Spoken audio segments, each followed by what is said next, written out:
미국의 대통령 선거 방식이 간접 선거 제도, 즉 선거인단을 얼마나 누가 더 많이 확보하냐가 11월 5일 47대 대통령 선거의 승패를 좌우한다고 볼 수 있는데요. 50개 주 중에 민주당이든 공화당이든 강세 지역이 있죠. 예를 들어 민주당은 태평양 연안의 그 미국 서부 지역들, 또 북동부 지역에 그런 지역들은 민주당 텃밭이고, 반면에 미국 중부 지역과 남동부 지역은 공화당의 텃밭이고, 이런 데는 이미 승패가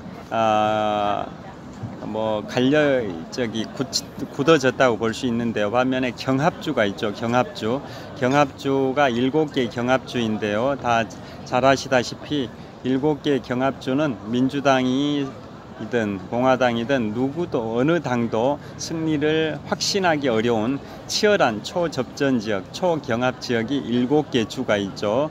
그래서 7개 주들은 그 대통령 선거인단 수 배정을 제가 말씀드리면, 펜실베이니아주 선거인단 수 19명, 노스캐롤라이나주 선거인단 16명, 조지아주 선거인단 16명, 또 미시간주 선거인단 수 15명, 그 다음에 애리조나주 선거인단 수 11명, 위스콘신주 선거인단 수 10명, 네바다주 선거인단 수 6명 이상 7개 경합주가 있는데요. 여기에서 어느 후보가 승리하냐가 11월 5일 대통령 선거의 승패를 좌우한다고 볼 수 있는데요.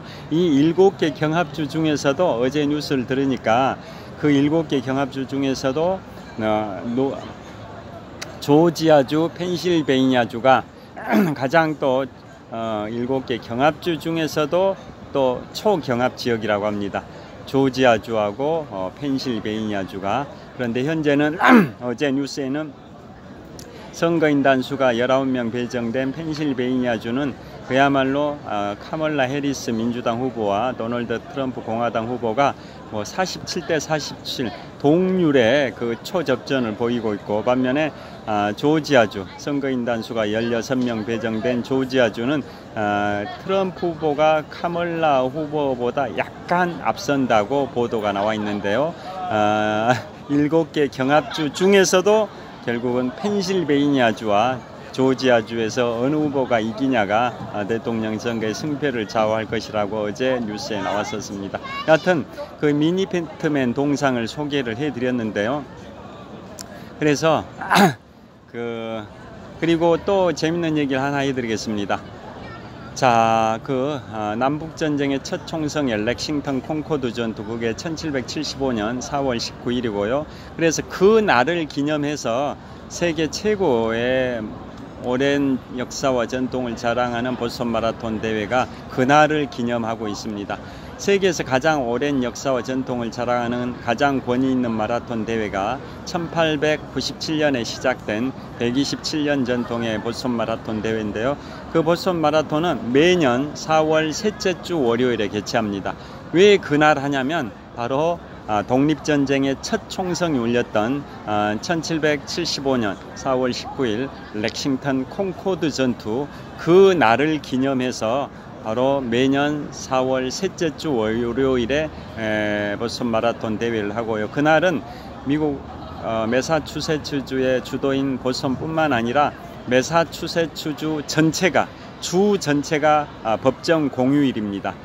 그래서 그날은 모두 매사추세츠주 그 주민들은 다 공휴일이기 때문에 쉬는 날이고, 그 중에서도 이제 주의 수도인 보스턴, 인구가 한 90만 정도 되는 보스턴은 도시 전체가 보스턴 마라톤을 응원하는 축제의 분위기입니다. 자, 바로 세계 최고 권위와 전통을 자랑하는 보스턴 마라톤 대회가 미국 독립전쟁의 첫 총성인 바로 렉싱턴 콩코드 전투 1775년 4월 19일을 기념해서 매년 4월 셋째 주 월요일에 보스턴 마라톤 대회를 하고 있습니다.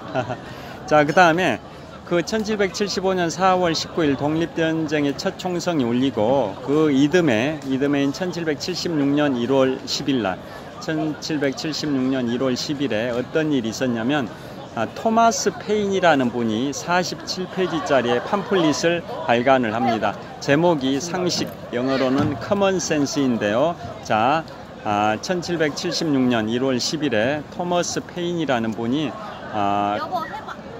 커먼 센스, 상식이라는 그 책자를 발간을 합니다. 자, 그 내용인즉슨 이런 겁니다. 자, 독립전쟁이 처음에 시작이 될 때는 미국인들 입장에서는 영국으로부터 독립이라기보다는 저기 시끄러워서 이쪽으로 이동하고 있습니다. 영국으로부터 독립이라기보다는 영국이 미국 식민지인들에 대해서 여러가지 세금 이런 정책에 있어서 부당한 과세 정책을 펼치고 있으니까 그런 것을 시정해달라, 이런 차원에서 투쟁이었었습니다. 아예 영국의 조지 3세 국왕 체제로부터 독립하겠다 이런 생각은 처음에는 없었습니다. 그냥 경제적으로 조세 정책이 부당하니까 뭐 보손 차 사건, 뭐 인지조례, 먼 조례, 다양한 설탕 조례, 여러 조례를 만들어 가지고 식민지인들한테 많은 세금을 부과를 해버리니까 너무나도 부당하다. 그래서 조세 정책을 완화시켜 달라, 이런 차원에서 투쟁을 벌인 거였지, 처음부터 영국의 조지 3세 국왕 체제로부터 독립을 해가지고 새로운 국가를 건국해야겠다 이런 생각은 독립전쟁 초기 단계에는 없었습니다. 그런데 독립전쟁 8년 기간 중에서 2년 차였던 1776년 1월 10일 날 토머스 페인이라는 그 유명한 분이 커먼 센스, 상식이라는 47페이지짜리 팜플릿을 발간을 했습니다. 그 내용인즉슨 우리가 그 영국의 조세 정책을 감면해달라 뭐 이러한 것에 그쳐서는 안 된다. 아예 영국의 조지 3세라는 군주제를 시행하고 있는 영국의 체제로부터 완전히 분리 독립을 해서 새로운 공화제 국가를 건국하자. 그게 상식이다. 시대의 흐름 자체가 군주제를 시행하는 영국의 조지 3세 군주의 굴종에서 애속돼 가지고 노예적 삶을 살 게 아니라 아예 영국으로부터 독립해 가지고 새로운 국가를 만들고 군주제가 아닌 공화제를 실현하자라고 아주 급진적인 그러한 주장을 펼쳤습니다. 그게 독립전쟁 8년 중에 2년 차였던 1776년 1월 10일에 토머스 페인이라는 분이 발간한 상식, 커먼 센스라는 47페이지짜리 팜플릿에서 주장했던 내용이고요. 그게 미국민들 거의 모든 가정에 다 배포가 될 정도로 초대형 베스트셀러가 됐습니다. 초대형 베스트셀러. 그래서 이제는 미국인들이 그걸 읽고 나서는 그 전의 생각을 이제 다 일소해버리고 우리 독립하자. 토머스 페인의 말이 맞다. 그게 상식이다. 우리가 영국의 조지 3세 국왕의 조지 3세 국왕의 노예가 돼서 그런 굴종적 애속된 생활을 한 게 아니라 아예 독립해서 새로운 국가, 공화제 국가를 건국하자. 그게 상식이다. 시대의 흐름에 부합한 상식이다. 라는 토머스 페인의 의견에 동조를 했습니다. 그래서 이제 대륙 회의들이 막 열리죠. 그래가지고 결국은 우리 독립으로 가자라고 방향을 틀었었고요. 그때 독립전쟁을 승리로 이끌었던 분이 나중에 1789년에 초대 대통령 조지 워싱턴이죠. 독립전쟁의 영웅 초대 대통령 조지 워싱턴이 독립전쟁을 승리로 이끌었었는데요. 그래서 커먼센스가 발표되고 1776년 1월 10일 토머스 페인의 커먼센스가 발표되고 그로부터 6개월 후인 1776년 7월 4일에 드디어 독립선언을 하게 되죠. 그게 지금의 아까 대통령 선거 7개 경합주 중에 가장 선거인단이 많은 19명의 선거인단이 배정된 펜실베이니아주의 동쪽 끝에 필라델피아에 바로 펜실베이니아의 펜실베이니아주의 주도인 펜실베이니아주 동쪽 끝에 있는 필라델피아에서 바로 독립선언을 하게 됩니다. 1776년 7월 4일에 독립선언을 하게 되고, 그래서 이제 본격적으로 이제 독립전쟁을 해서 약 8년 만인 1783년 9월 3일에 미국이 승리하고 영국이 패배하죠.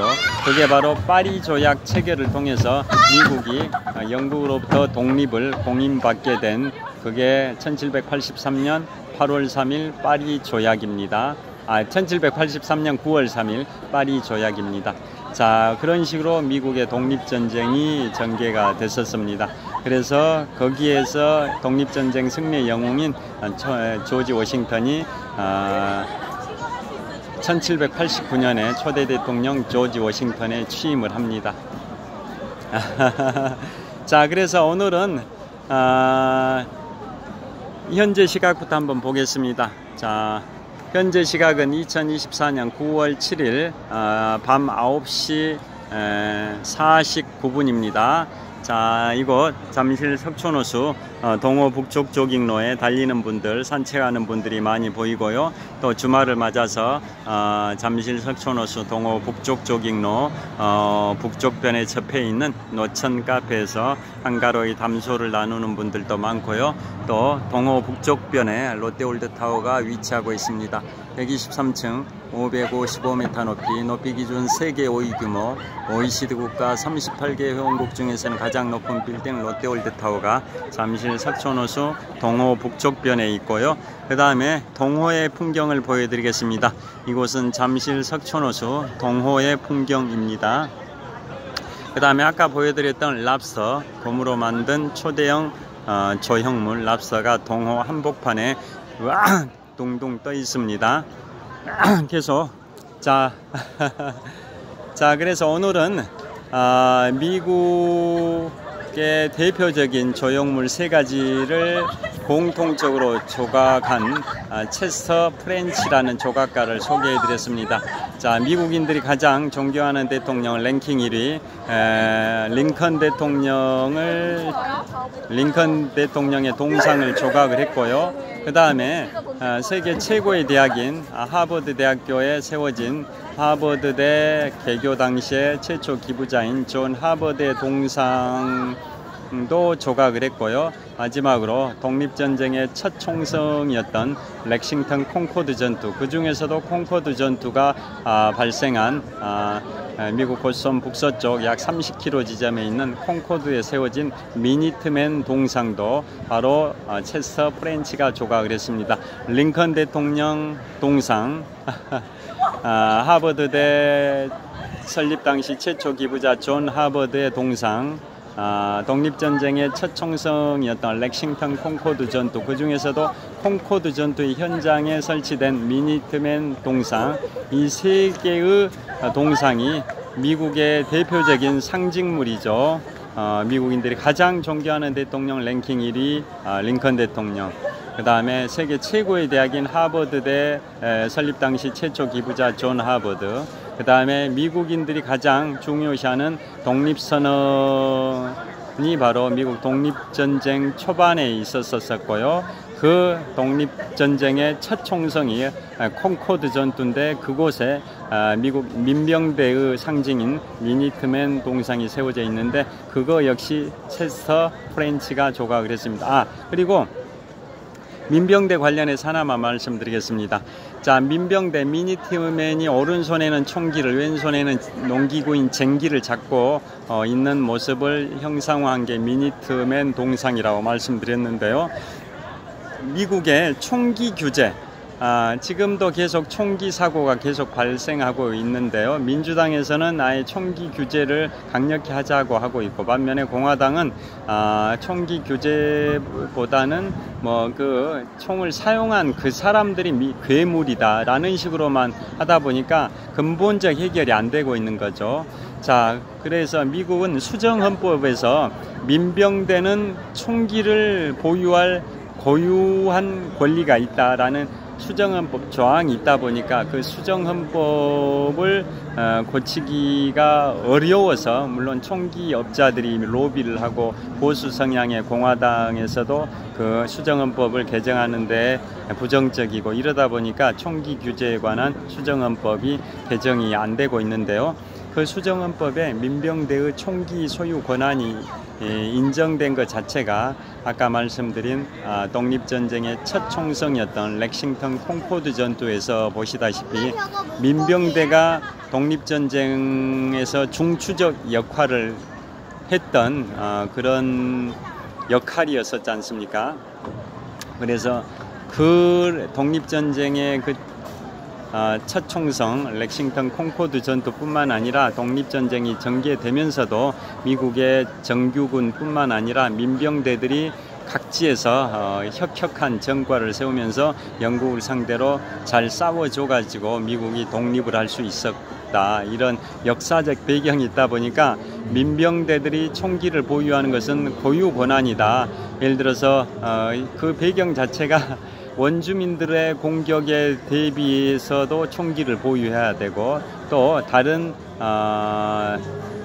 아메리카에서 식민지 쟁탈전을 벌이고 있었던 스페인이나 프랑스, 네덜란드, 영국, 이런 국가의 그러한 군대들과 싸우기 위해서도 아메리카 식민지인들은 총기를 보유할 필요성이 있고, 이런 이유 때문에 민병대들이 총기를 보유했었지 않습니까? 그래서 그게 수정헌법에 민병대는 총기를 보유할 수 있는 권리가 있다라는 게 명문화되어 있는 거고, 그렇다 보니까 그 총기 규제를 하기 위해서 총기 규제 필요성은 있지만, 총기 사고가 너무 많이 나니까 총기 규제 필요성은 있지만 각 당의 의견이 달라서 총기 규제를 위한 수정헌법 개정은 요원한 숙제로 남아 있는 것 같습니다. 자, 여하튼 오늘 현재 시각은 1시간 16분 정도 촬영했는데요. 현재 시각은 2024년 9월 7일 토요일 밤 9시 55분 정도 됐습니다. 자, 오늘은 미국의 세계적인 조각가 체스터 프렌치의 그 세계의 체스터 프렌치가 미국을 상징하는 대표적인 조형물 세계의 동상 내지는 석상을 조각했다라는 것에 관하여 말씀을 드리겠습니다. 자, 장시간 시청해 주셔서 감사합니다. 자, 평안한 주말 되십시오. 감사합니다. 화이팅! 자, 이곳은 잠실 석촌호수 동호의 풍경입니다. 감사합니다.